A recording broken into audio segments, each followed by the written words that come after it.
आज हम डिस्कस करेंगे मोल कैलकुलेशंस। क्या? मोल कैलकुलेशंस के मोल से रिलेटेड जो क्वेश्चंस हैं उनको कैसे कैलकुलेट किया जाता है। मोल कैलकुलेशंस। अब मोल कैलकुलेशन जो होती हैं बेटा जी, इसके लिए पहले आपको एक दो टर्म्स का पता होना चाहिए। पहली टर्म आता है आपके पास मोलर मैस। क्या टर्म है? Molar mass. ये क्या होता है? दूसरी टर्म आपके पास आएगी बेटा सिंपल जो है मोलर वॉल्यूम। तो ये दो टर्म्स का आपको पता होना बिल्कुल ज़रूरी है, मोलर वॉल्यूम। अब इन टर्म्स को देखते हुए पहले हम देखते हैं कि मोलर मैस क्या होता है।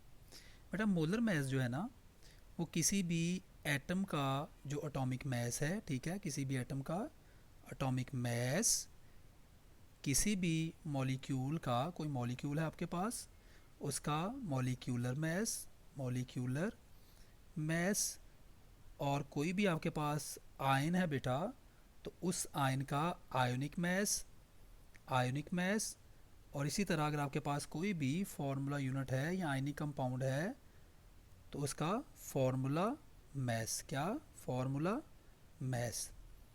अगर हम उसको बेटा एक्सप्रेस कर लें, किसमें एक्सप्रेस कर लें? ग्राम्स में। एक्सप्रेस इन ग्राम्स, तो बेटा उसको हम बोलते हैं मोलर मैस। क्या बोलते हैं? Molar mass. मतलब mass of one mole, mass of one mole substance. ठीक है, तो आई होप आपको ये चीज़ क्लियर हो गई होगी। सब्सटेंस। अब हम इसकी एक एग्जांपल कर लेते हैं ताकि आपको क्लियर हो जाए। अच्छा, इसकी एग्जांपल ये है बेटा, आपके पास है one mole of N A, one mole of N A. तो आपको पता है कि एन ए का जो बेटा एटॉमिक मैस है वो कितना होता है? एन ए का एटॉमिक मैस, एन ए का एटॉमिक मैस होता है जिसको हम नॉर्मली ए के साथ रिप्रेजेंट करते हैं, वो होता है बेटा 23। 23 यूनिट क्या है? A M U, atomic mass unit.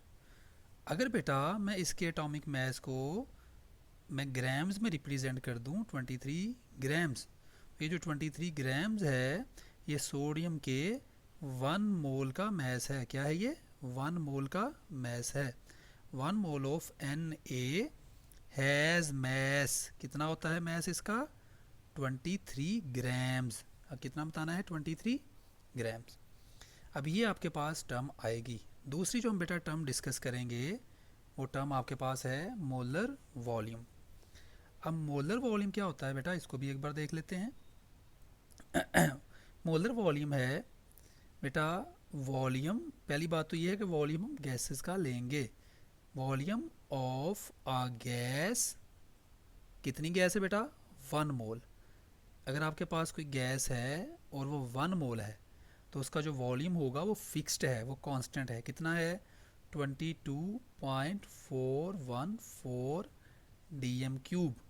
Conditions भी बतानी है, at S T P, standard temperature and pressure. अब याद रखिएगा मोलर वॉल्यूम क्या होता है?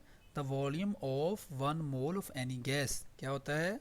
Volume of one mole of any gas. आगे कंडीशन बतानी है, एट एस टी पी।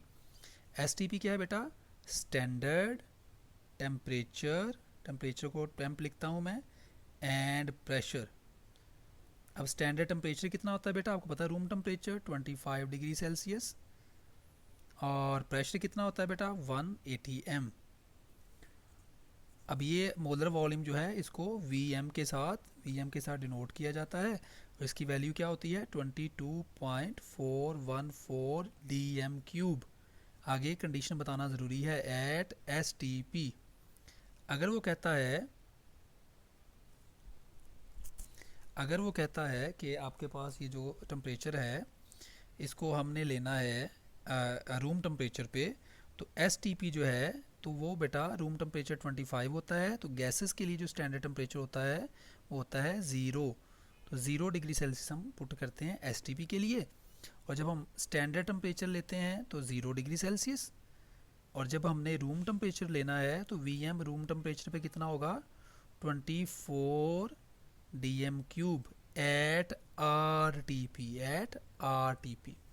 तो एस टी पी ज़रा मैं रिटेन कर देता हूँ, STP जो है बेटा ये होता है, इसमें टेम्परेचर आपका होता है STP पे 0 डिग्री सेल्सियस और 273 केल्विन, और प्रेशर आपका होता है 180 m, और आप सिंपली कह सकते हैं 760 टॉर। और अगर RTP की बात की जाए तो RTP जो होता है बेटा वो आपके पास उसके ऊपर टेम्परेचर होता है रूम टेम्परेचर 25 डिग्री सेल्सियस, और केल्विन में किया जाए तो 298 केल्विन, और प्रेशर वही होता है 180 m। तो बस आपने ये चीज़ याद रखनी है, ठीक हो गया। तो ये दो टर्म्स हैं जो कि आपको मोलर कैलकुलेशन से पहले पता होनी चाहिए। अब हम बात करते हैं कि मोल कैलकुलेट कैसे किया जाता है। तो मोल को कैलकुलेट करने के लिए मैं यहाँ पे सेंटर में लिख लेता हूँ मोल। अब मोल जो है बेटा आपको पता है कि मोल को डिनोट किया जाता है स्मॉल n के साथ। अब ये जो मोल है ये तीन चीज़ों से फाइंड किया जा सकता है। कैसे? मैस से, अगर किसी चीज़ का मैस गिवन है स्मॉल m, अगर किसी चीज़ का बेटा सिंपल कह सकते हैं वॉल्यूम गिवन है, किसी भी चीज़ का वॉल्यूम, किसी भी गैस का वॉल्यूम है v, या किसी भी चीज़ के नंबर ऑफ पार्टिकल्स गिवन है, नंबर ऑफ पार्टिकल्स गिवन है, तो हम मोल को फाइंड कर सकते हैं। अब नंबर ऑफ पार्टिकल्स को रिप्रेजेंट किया जाता है n के साथ। किसके साथ? n के साथ, कैपिटल N के साथ। सपोज करें किसी चीज़ के नंबर ऑफ पार्टिकल्स दिए हुए हैं, आपने मोल फाइंड करना है। क्या फाइंड करना है? मोल। तो फार्मूला क्या होगा? उसका फार्मूला होगा number of moles is equal to number of particles जो गिवन है divided by NA Avogadro number. ठीक है, तो ये इसका फार्मूला है।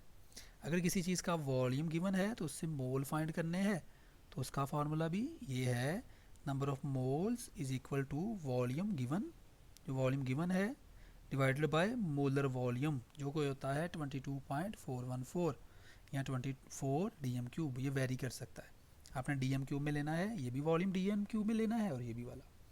और अगर किसी चीज़ का मैस गिवन है तब भी आप उसके मोल्स फाइंड कर सकते हैं। कैसे? Mole is equal to mass given in grams divided by molar mass. Molar mass भी आपको मैंने बताया। तो ये बेटा मोल कैलकुलेशन का मेथड है। इन्हीं फार्मूला से आप कुछ भी फाइंड कर सकते हैं। इन्हीं फार्मूला से अगर आपने मोल्स गिवन है, नंबर ऑफ पार्टिकल्स फाइंड करने हैं, तो n इक्वल हो जाएगा, इधर जाके मल्टीप्लाई हो जाएगा, n मल्टीप्लाइड NA। इसी तरह अगर आपने इस फार्मूला से वॉल्यूम फाइंड करना है तो वॉल्यूम जो है मोलर वॉल्यूम मोल्स के साथ मल्टीप्लाई हो जाएगा। तो ये डिपेंड करता है कि आपको क्या चीज़ गिवन है, तो आप ये फार्मूला लगा के इसको फाइंड कर सकते हैं। Thank you so much for watching this video बेटा। अल्लाह हाफिज़।